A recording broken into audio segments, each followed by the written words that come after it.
That's what I said. Bitch, what? Say it out loud. That's what I said. Bitch, what? That's what I said. Yeah.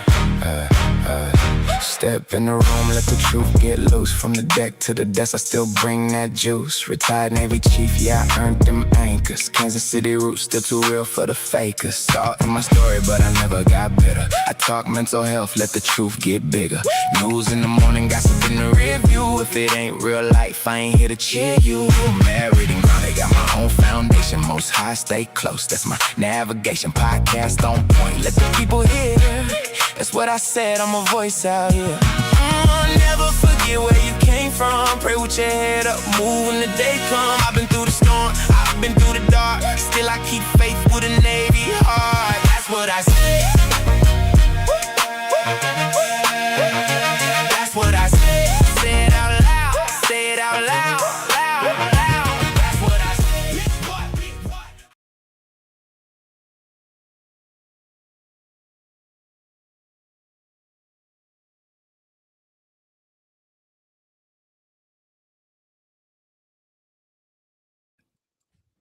Collate. What's good? It is that Tuesday 6 o'clock program called That's What I Said, and it's your boy Said. What up? And this right here is gonna be different because I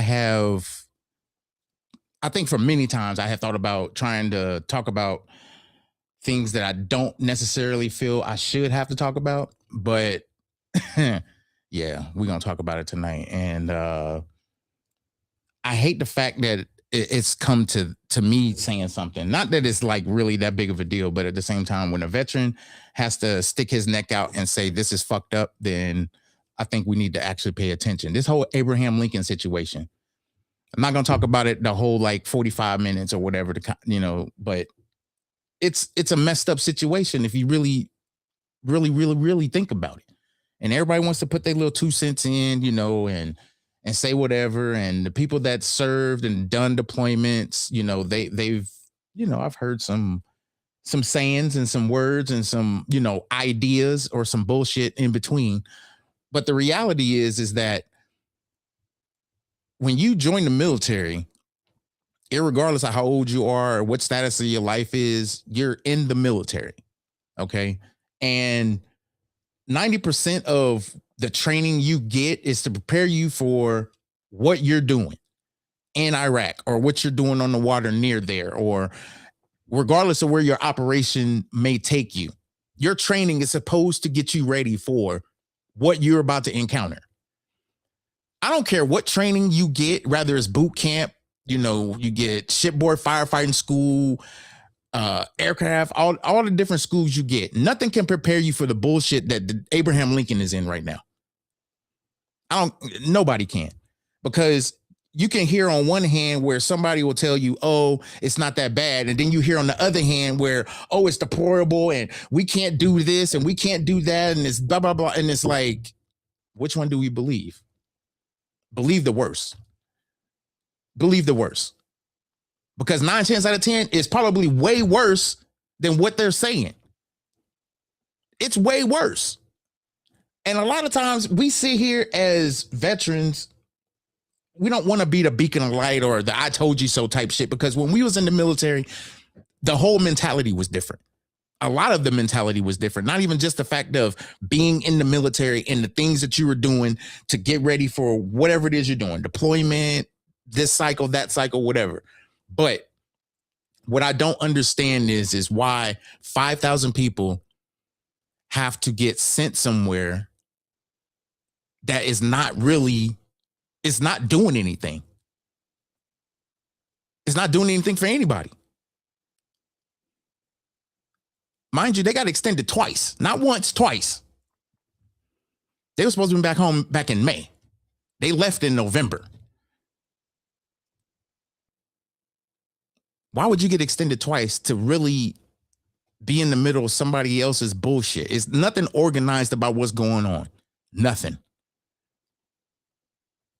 And people can say what they want. People can, be that beacon of light to people that need it. But what I'm going to say is this. I refuse to believe that these people are out there doing a mission and nobody is like listening to a distress signal, or nobody's listening to, oh, help us. Because I don't give a damn what you say. I've been deployed 4 times. Okay. Out of the 4 times that I've been deployed, I've only been extended once.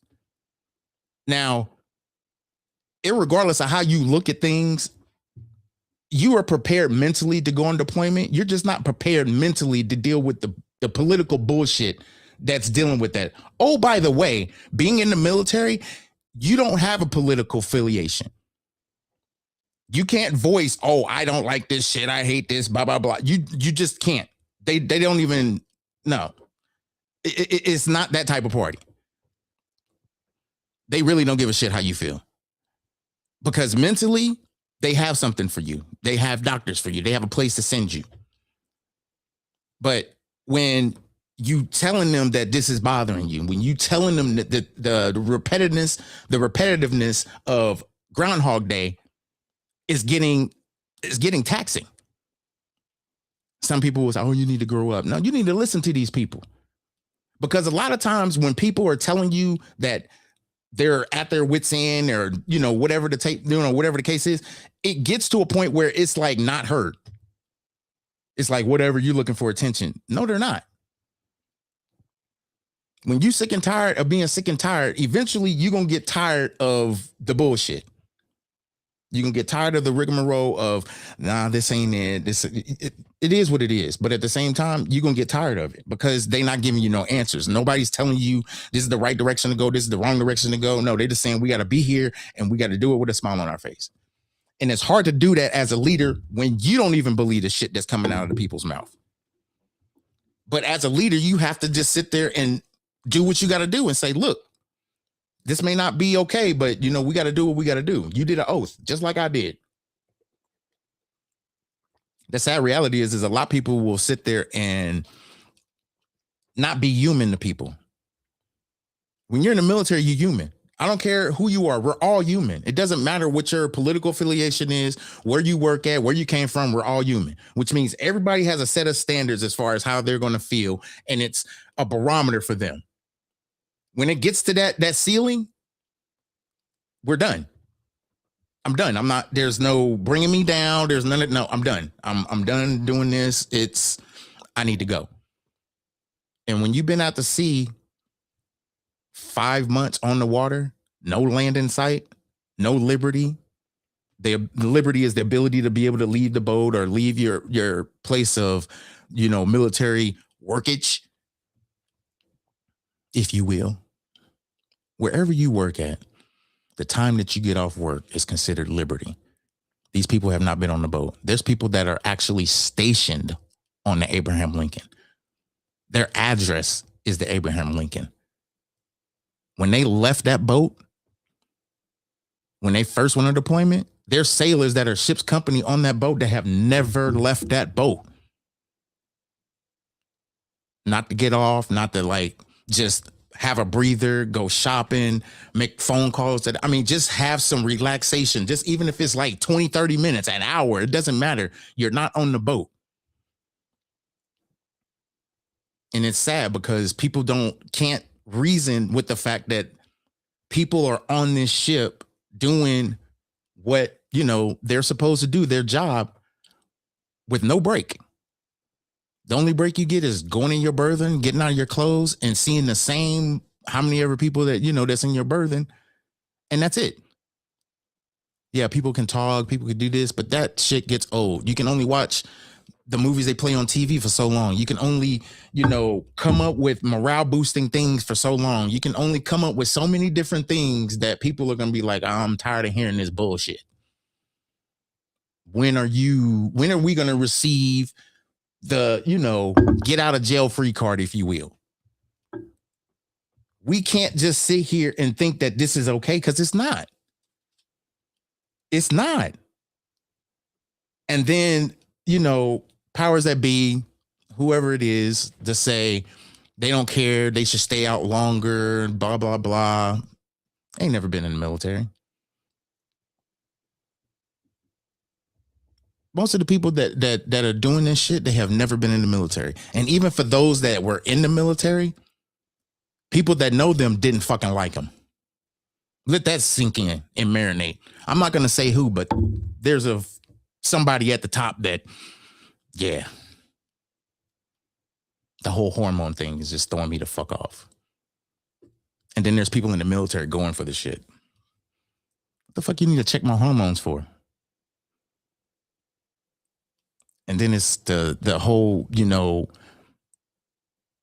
no shave thing that I think beyond pissed me off, where they came out and said that, they were going to change the guidelines as far as people that, get razor bumps. And that's something that they can't prevent other than not shaving or limiting the amount of shaving and doctoring a program to where they still can shave in a comfortable environment, with razors, whatever it is they need to do that's not going to irritate their skin. But when you are telling the sailors this, or you're telling the military member this, and they understand, I can't shave because blah, blah, blah. And this is something they got to live with. And then you tell them they can't be in the military no more because you can't shave.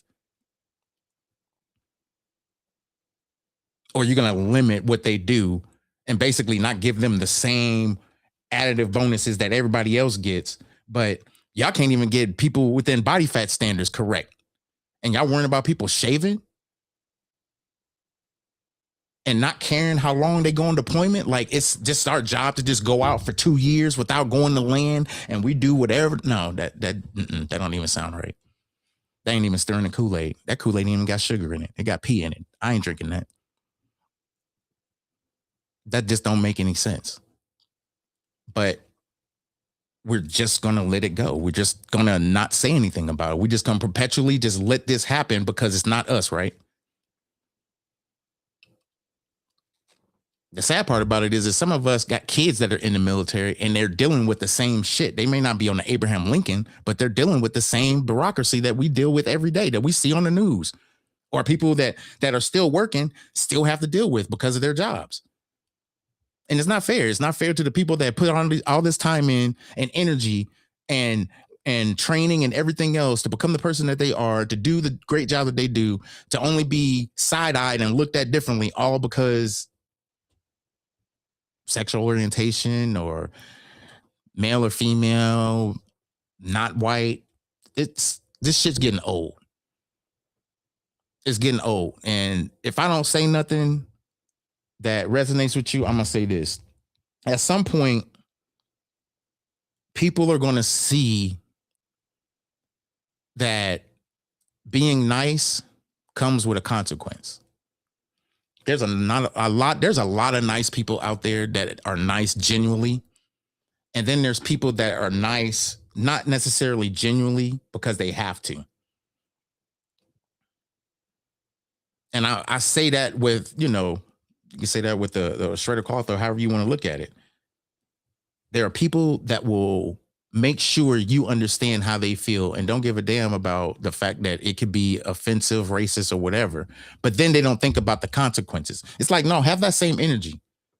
Have that same energy. If you're going to, sit here and perpetually put your bullshit into somebody's face, have that same energy when you can't operate the same job you had, or you can't do the same things you used to do, because now people realize, oh, not only is he an asshole, he's a racist asshole. Or a sexist bigot. It doesn't make sense. And that's some shit. I'm sorry. And I hate to say it. And I know there's people that go to church and will pray and everything. This is some shit you can't pray away. This is taught. This is learned behavior. This is not something you can just pray away. Because you can say, I want this person to do this and I pray for his forgiveness and da da da. That person don't give a shit about what you're talking about. At all. They don't care. It's really sad to sit here and be a part of an experiment that is never going to end. Because that's exactly what this is. This has got to be a fucking experiment. Because you can't tell me in the last, 12 years that we haven't changed how we look at people. We haven't changed how we talk to people. Yeah, they might have said shit under their breath or walked away and said, and some people will say some shit depending on where you located. But for everything to be so out in the open and be okay and so just unorthodox is beyond me. Like, people are bold. Kids are bold. I was cutting my grass yesterday and my riding lawnmower stopped working. And it was hot yesterday. Hot. It's hot here because my computer is pumping out so much heat. But it was hot yesterday. It almost felt like 100. And I'm out, on my riding lawnmower cutting the grass, and it just stopped. Try to turn it back on, didn't do nothing. So I had to get my wife, and we had to hook it up to the truck and, bring it around to the house. And as we were bringing it around to the house, it was like, some teenagers just sitting out there being teenagers with their phones, and we're driving by and they're pointing and laughing. And I'm sitting there like, what the fuck are they laughing at?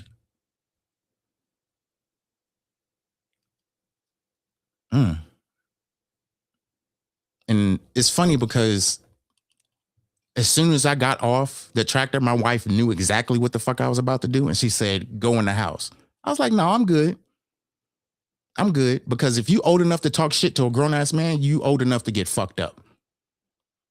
And it's not necessarily physical. You old enough to stand 10 toes down and say some shit to a grown man, you're going to stand 10 toes down while he's in your face talking shit to you, trying to figure out why you think you're on the same level as him.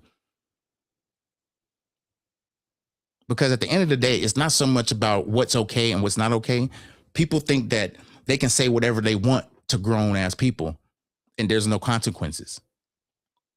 They think that it's okay to just say, oh, if I'm protected by this person and this person, I can just go out there and just call that black person an N-word, or I can call that Mexican this, or I can call this person this, or this gay person this, or whatever. Because they think they're protected by the hatred that they got going on in their house. This is a word to the wise. I live in Virginia, and if you ever use the N-word towards me anywhere near my property or outside of that property and it's in my face, the pull-up game is strong. I don't talk shit. I pull up. And it's not about fighting. I just want you to stand 10 toes down. If you're going to be racist, say it to my face. Don't say it behind my back. Say it to my face. It should never get to that point.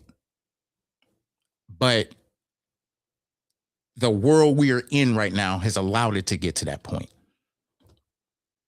I don't feel like I should go out being scared to go with my wife somewhere thinking that somebody's going to try to do something to me while I'm with my family. It's kind of weird in 2026 how you have to move as a black man and be okay with it. And what I mean by that is that sometimes you could be okay with going out and feeling protected by not just the world, by who you're with and everything else. And then there's times when you feel like with all that protection, it's still not protecting you. It's still not protecting you. And it's not something that you're doing wrong.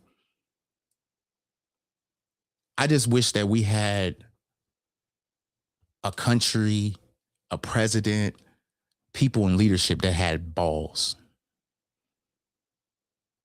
And not just, balls to say whatever the fuck they want. Balls to be able to do the things that need to be done in this country. Not divided, not separated. This ain't oil and water, but they're making it feel like oil and water. And I don't like that feeling. And I'm sure a lot of our younger people don't like that feeling because they're growing up in it. We're growing old in it and they're growing up in it. And that's not something that I want my kids to feel that defines who they are because somebody don't like the way they look or don't like how they talk, how they dress. It's sad that we have to sit around here and overly explain ourselves to get by a conversation. Just to get by a conversation, we have to overly explain ourselves. Why this? Why that? Why you have dreads? It's like you get all these fucking questions about being who you are as a person. I don't ask you why you don't season your fucking meat. We cool. But that's just shit that ain't got nothing to do with me. Culturally, it ain't got nothing to do with me. So why would I ask? I just know you ain't gonna season your shit and I gotta bring my shit with me. That's all that means. That's really all that means. That means that I accept you regardless of what cultural differences we may have. I accept you. There's no buts. There's no if, what ifs. It's none of that. It's I accept you. But people have gotten into this stereotype of thinking that acceptance is, oh, but that's not acceptance. You're compromising now. Because now if it's an oh, but you're not accepting that person, you're compromising in the position of being said friend, said whatever, and compromise. Because if that compromise was there, would you be with this person? Would you talk to this person? Would you associate with this person? Probably not. Because guess what? There's people that are in the military right now, and I'm not trying to stir up anything, but there's people in the military right now that's compromising. Yeah, it's full of diversity, but people are compromising. There's people that don't like black people. There's people that just don't like white people or other races. And they're in the military. And then when they get out, they want to show you their true colors if they didn't while they was in the military. Now, is that acceptance? No. But you compromised a relationship. And what I mean by that is that sometimes you may feel a certain way about someone until you hear about that same someone. That person can present to you the greatest thing, and you think that this person is a great leader, whatever, great father, this, that, and the third.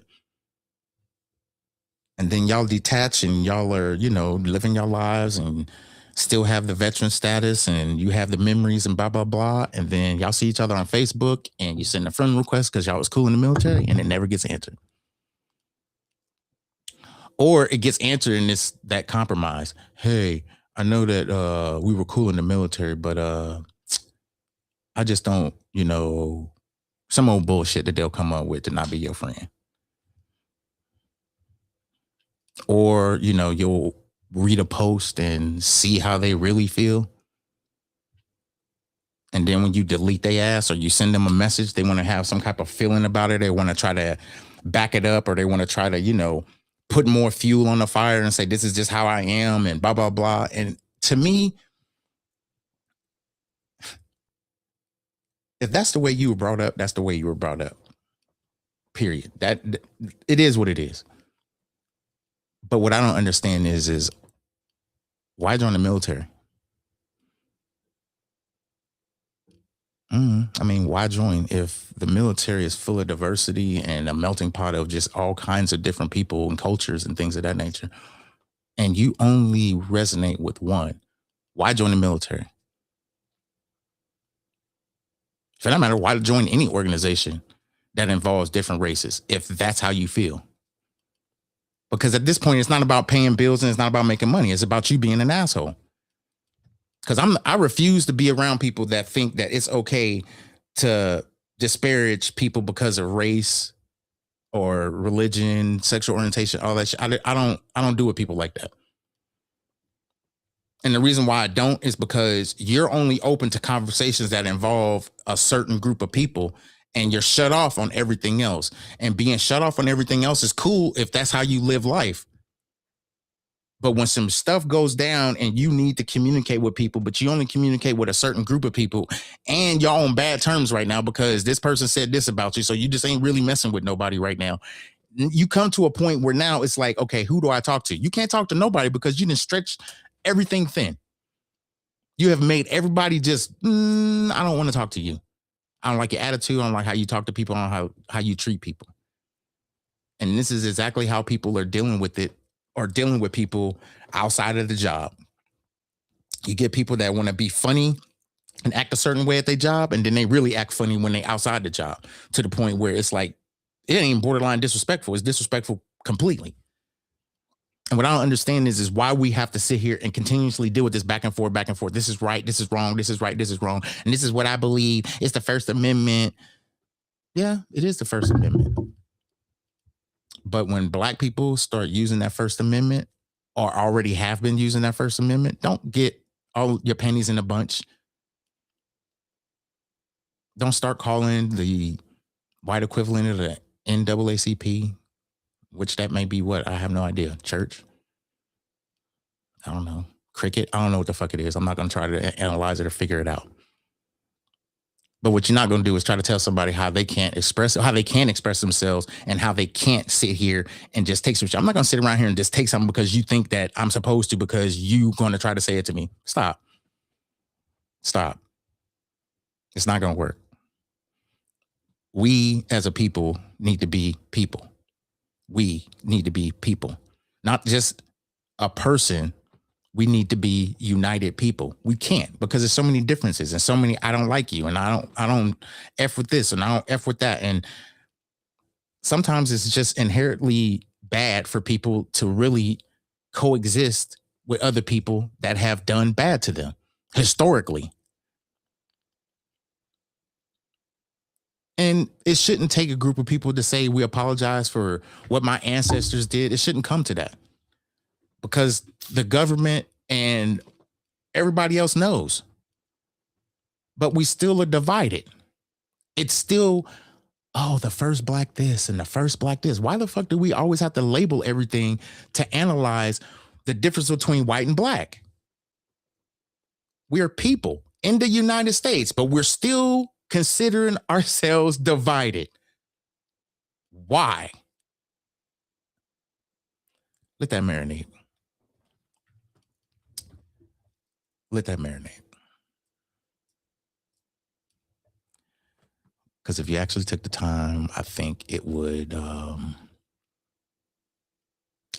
make sense.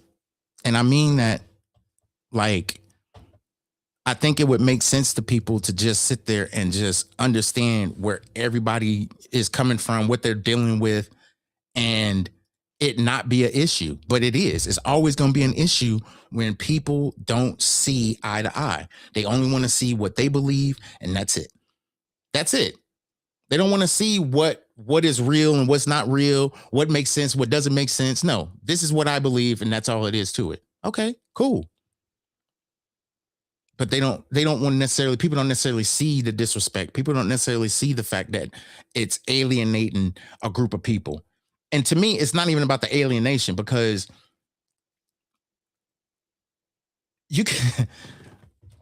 we could go back and forth with this conversation. I'm going to end with this. There was a city called the Queen City outside of Alexandria, Virginia.